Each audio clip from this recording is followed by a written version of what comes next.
자, 오늘 있었던 이재명 대통령과 여야 지도부의 회동 오찬 이야기를 좀 나눠봤고요.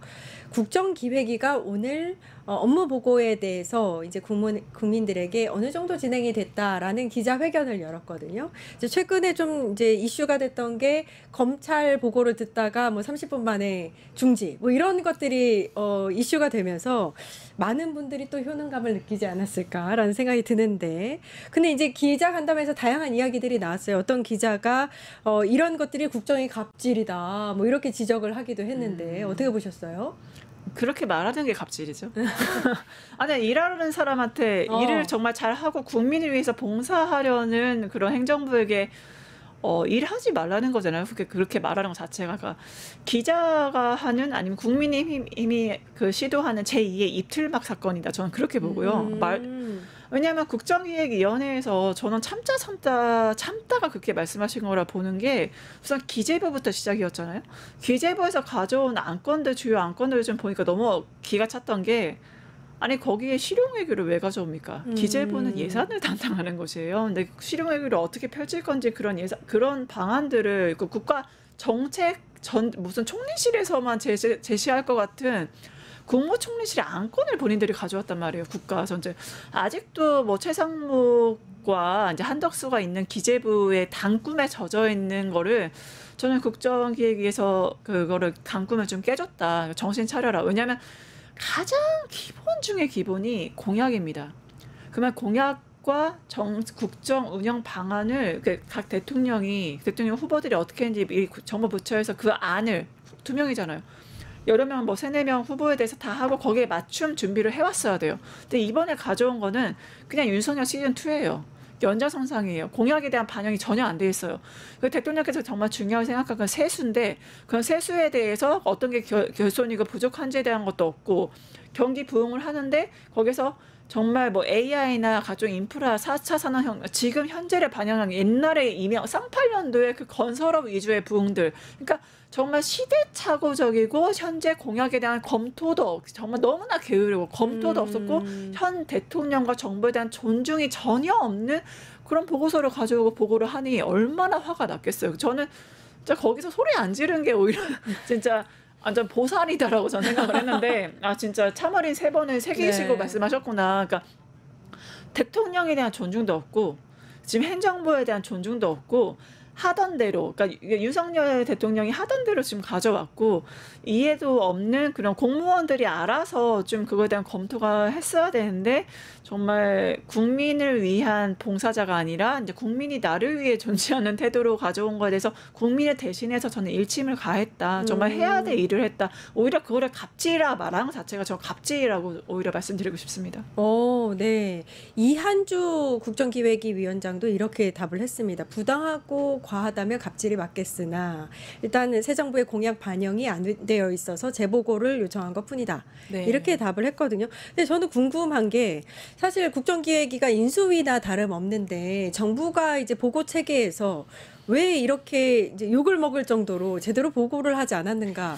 과거에 머물러 있나요? 아직? 네, 그 지난 3년간 공무원 분들의 좀 태도가 아니면은, 우리도 보통 사람이 굉장히 환경이 중요하다고 하잖아요. 그리고 물이 든다 이런 표현 많이 쓰죠. 내가 어떤 친구랑 만났을 때 쟤랑 물 들었어 이런 표현을 많이 하는데, 사실은 윤석열 대통령 물이 좀 든 게 아닌가 싶습니다. 그래서 업무를 대충 하고 뭐 보고를 해도 아마 읽지도 않았을 거예요, 그때는. 그러니까 그런 약간 긴장감이나 이런 것들이 없어졌을 거고, 그리고 이재명 대통령은 사실은 굉장히 오랜 시간 준비가 많이 된 대통령입니다.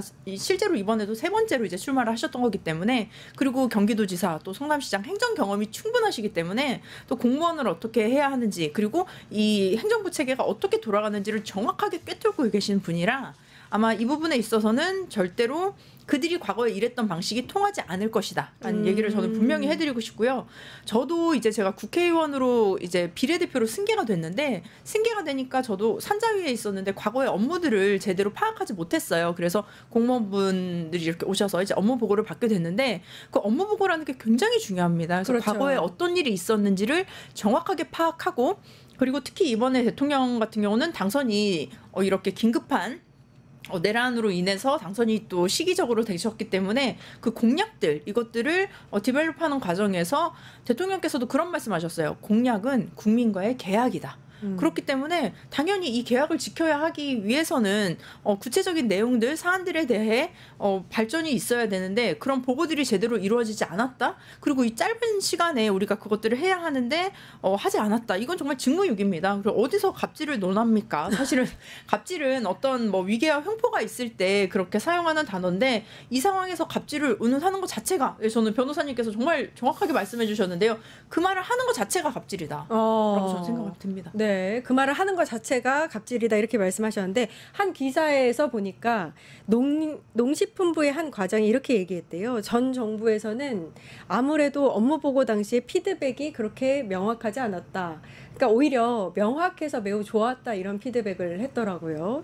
그러니까 이게 전 정부에서 제대로 일하지 않았던 걸 지금 이제 새롭게 정부가 꾸려졌으니까 방향성을 좀 전환하자라는 차원인 것 같은데 이 부분에 대해서 이렇게 좀 부처별로도 반응이 엇갈리고 있더라고요. 근데 이거는 이미 예상이 됐던 건 게 이재명 그 대통령께서 경기도지사 하실 때도 그 경기도 공무원의 그 이야기가 항상 똑같아요. 지시가 굉장히 명확하다. 내가 뭘 해야 될 줄 알겠다. 그리고 그것을 보고를 했을 때 피드백도 그러면 다시 추가적으로 보완 사항을 정확하게 얘기해요. 근데 이게 다른 지도자와 좀 다른 게 책임이에요.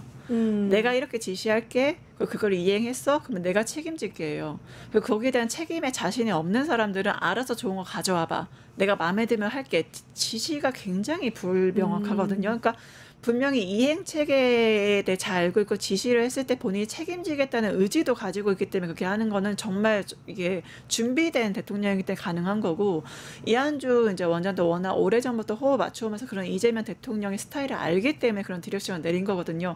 저는 그래서 공무원들이 만약에 정말 대한민국을 사랑하고 국민의 세금으로 자신의 월급을 받는 공무원이라면 정말 이재명 대통령, 이재명 행정부는 정말 일하는 대통령, 내가 대한민국 국민들을 위해서 봉사를 위한 공무원으로서 자부심이 생길 것 같아요. 예. 나 진짜 대한민국을 위해서 일하네? 내가 일하는 게 정말 대한민국을 바꿀 수 있고 반영이 되네? 라는 공무원 스스로에게 일할 동기, 일할 자부심을 이제 만들어주는 실제로 제가 어떤 일선 공무원 들은 건 저희 위에 분들 난리 났습니다.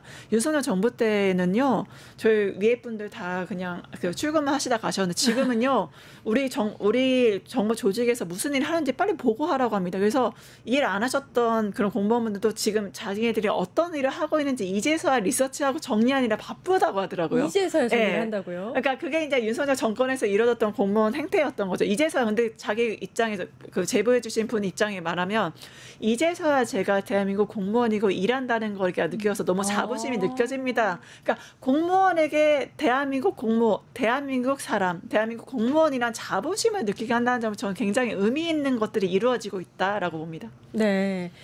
일단 백승하 원내대변인의 브리핑 중에서 이 얘기가 있어요. 그러니까 윤심 공공기관장을 사퇴시켜야 된다라는 얘기인데 이제 공공기관 경영평가에서 최하위 등급을 받았던 기관장들이 있는데 이 사람들이 이제 윤석열 사람이다 뭐 이런 얘기겠죠. 그 부분에 대해서는 어떻게 생각하시는지? 네, 이제 보통은 공공기관장 같은 경우는 임기가 보장이 되어 있죠. 뭐 1년, 2년, 3년 이런 식으로 다 임기가 있는데 그 정권과 뭐 방향이 같거나 아니면 뭐 사실 뭐 방향은 다를 수도 있습니다. 하지만 정책이라든지 그런 전문성의 능력이 있는 분들이 그 자리에 앉았었어야 됐던 거죠. 하지만 윤심이라는 걸 가지고 임명이 된 분들이 너무 많았고 실제로 그 국민의 삶을 책임져야 할 공공기관이 정권의 외곽 조직처럼 보여졌던 것도 사실입니다. 그리고 마지막에 윤석열이 뭐 지금 탄핵이 되니마니 하는 상황에서 알박기 계속했죠. 그 상황에서 막 2년, 3년짜리 공공기관장들을 계속 임명했습니다. 근데 그 짧은 시간 안에 얼마나 자질이 있는 분들이 임명이 됐는지는 모르겠고 말씀하신 대로 그 평가 기준에 따라서 만약에 그 자질이 안 된다면 전 충분히 그 자리를 스스로 내려와야 한다라고 생각을 합니다. 이것은 뭐 새로운 정권의 압박도 아닌 거고요. 본인이 자질이 안 된다고 생각했을 때는 내려놓는 것도 사실 용기고 그리고 그거 자체가 대한민국을 위한 방향을 정할 수 있다라는 생각이 듭니다. 지금은 정권이 분명히 변해서 정권 교체가 된 것도 맞지만 사실은 새로운 시스템, 새로운 체제를 만들어야 하는 시기도 왔습니다. 그렇기 때문에 무너진 대한민국을 다시 세워야 하는 시기이기도 하죠. 그냥 단순히 정당이 A당에서 B당으로 바뀌고 뭐 이런 수준이 아닌 겁니다. 그렇기 때문에 이런 측면에서 봤을 때는 뭐 어떤 뭐 보복이라든지 뭐 이런 것들이 아니라 조율을 분명히 해야 되고요. 이런 부분들은 저는 국민 여러분들께서도 충분히 이해를 하실 거라고 생각합니다. 사실 계엄 이후에 뭐 최상목이라든지 한덕수가 거의 뭐 한 20여 명의 공공기관장을 낙하산 인사했다고 하더라고요. 근데 사실 이 새 정부가 녹록치 않아요. 일을 해야 되는 정부인데 그냥 이게 직장은 아니니까 돈 벌려고 있는 곳은 아니잖아요. 나라 생각해서 말씀하신 대로 좀 자리를 내려놓으셨으면 하는 그런 바람이고, 다른 이야기로 좀 넘어가서 여한구 산업부 통상교섭본부장이 오늘 방미길에 올랐습니다. 이게 관세 협의를 위한 거다라는 얘기인데, 지금 미국이 사실 이란 이스라엘 핵 전쟁에 이제 참여를 하면서 좀 상황이 굉장히 녹록지가 않은 상황인데, 아무튼 이제 국내 상황 때문에 실용 외교를 위해서 방미길에 오른 거죠. 어떻게 보셨어요? 그러니까 결국엔 이재명 대통령의 그런 외교는 딱 하나예요. 실용 외교잖아요. 바로 탈진영, 탈이념, 오직 하나, 국가 이익이 기준이거든요. 그러니까 국민 민생, 국가 이익이 기준이기 때문에 그거를 가지고 이제 7월 토탈 패키지가 있잖아요. 그걸 해결하러 간 거지만 저는 오히려 이란과 이런 상황, 이스라엘 상황에 미국이 직접 개입했기 때문에 한국과의 관세 협정에 집중을 할 수가 없습니다.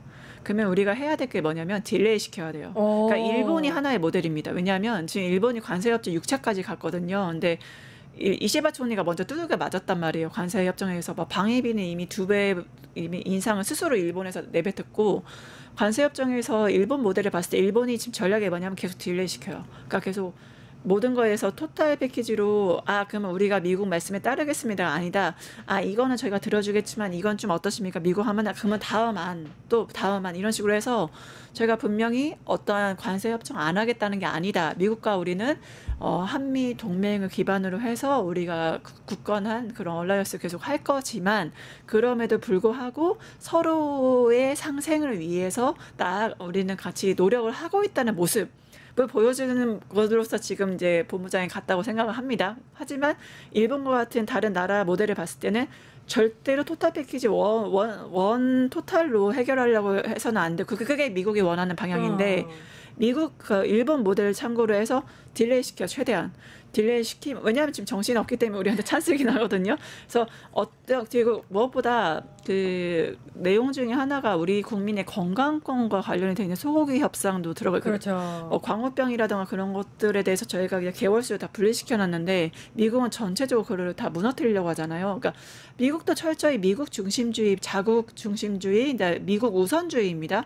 한국도 우리가 실용 외교는 우리 국익을 가장 우선으로 하기 때문에 당연히 부대낄 수밖에 없는 지점들이 있지만 서로에 대해서 그냥 양해할 수 있는 지점들은 나아가야 되죠. 그러니까 이거를 우리가 이거 줄게, 이건 어때라고 계속 좀 딜레이 시키는 전략으로서 우리한테 유리한 국면으로 가야 된다. 네. 그러니까 줄라이 패키지라고 이제 하나의 패키지의 이 협상을 빠르게 이끌어서 결론을 도출하는 데 목표를 둘 게 아니라 자국의 우리의 이익을 위해서 좀 협상을 딜레이할 필요가 있다, 이런 말씀이세요? 네, 맞습니다. 보통 협상이라고 하면 원하는 것이 있는 사람은 굉장히 빨리 진행을 하고 싶어해요. 그래서 우리가 뭐 잘못된 약간 사기나 이런 거 당할 때 막 서류에 빨리 사인하라고, 계약서 사인하라고 막 이렇게들 많이 하거든요. 그렇기 때문에 우리는 미국이 원하는 것이 아니라 대한민국이 필요한 것을 이야기를 해야 됩니다. 말씀하신 대로 그 전략이 우리가 지속적으로 그 부분을 얘기하는 것이고, 그리고 지금의 그 고위급 미국 방문 일정은 과거에 그 윤석열 정부는 가치 외교라는 미명하에 실용 외교가 완전히 사라졌었어요. 근데 이제는 실용 외교에 첫 탄을 쏘았고, 그리고 정말 국민의 삶과 맞닿아 있는 실질적인 외교 문제를 해결하러 갔다. 그냥 간단히 말씀드리면 국민들 먹고 사는 거 그거 먼저 해결하겠다.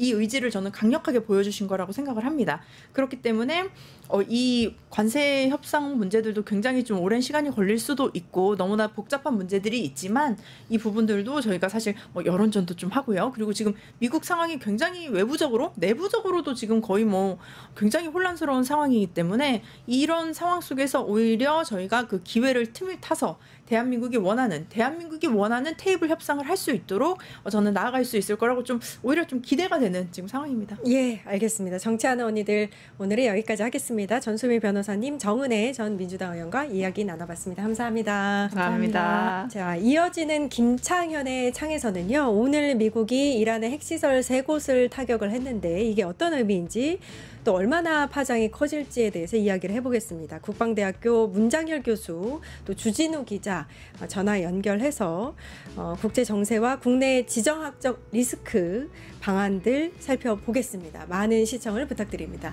저희는 내일 4시 50분에 다시 찾아뵙겠습니다. 함께해 주신 여러분 감사합니다.